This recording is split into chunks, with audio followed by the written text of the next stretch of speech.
गोंयांत जरी कोंकणी भास राजभास आसली तरी मराठी भाशेक केन्नाच दुय्यम स्थान दिवना।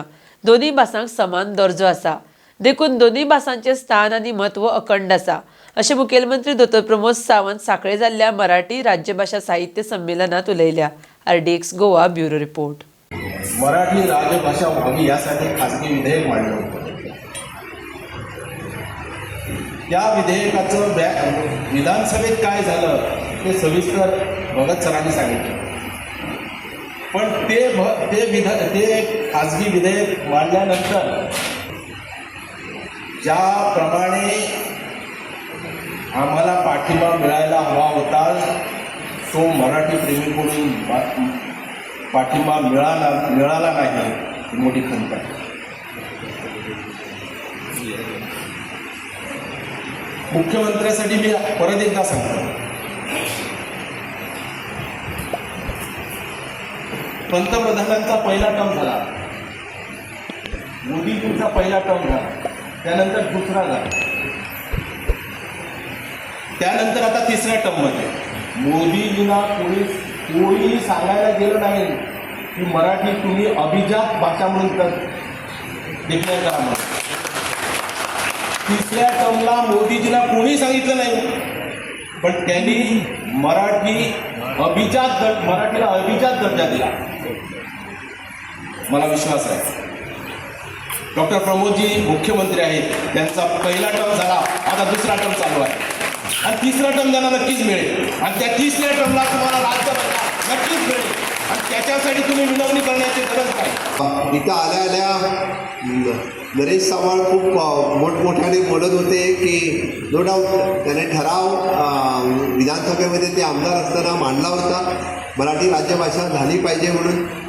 कोकणी ही राज्य म्हणजे मी मुद्दामून उल्लेख करेन कारण भाषा आधारित त्यावेळी राज्य निर्मिती झाली होती, म्हणजे भाषेच्या वरती आधारित अशी प्रांत निर्मिती झाली आणि त्यात भाषा आधारित त्यावेळी झाली। त्यावेळी गोवा स्वतंत्र झाला नव्हता आणि गोवा स्वतंत्र न झाल्याकारणाने गोवा वेगळा पण राहिला होता आणि गोवा वेगळा राहायला पाहिजे हा नंतरचा 1961 पासून 67पर्यंत सगळा इतिहास आपल्याला माहिती आहे। ओपिनियन पोल हा आपल्या सगळ्यांना माहिती आहे आणि भाषेच्या आधारावरती गोवा हे वेगळं राज्य, कोकणी या भाषेच्या आधारावरती गोवा हे वेगळं राज्य त्यावेळी ठरवलं गेलं। बट मी कुठेही असं म्हणणार नाही आहे की मराठीला दुय्यम दर्जा गोव्यामध्ये कधीही दिला जात नाही आहे, यापुढेही दिला जाणार नाही आहे। दुय्यम दर्जा ही समानतेने म्हणजे कोकणीला जेवढा दर्जा आहे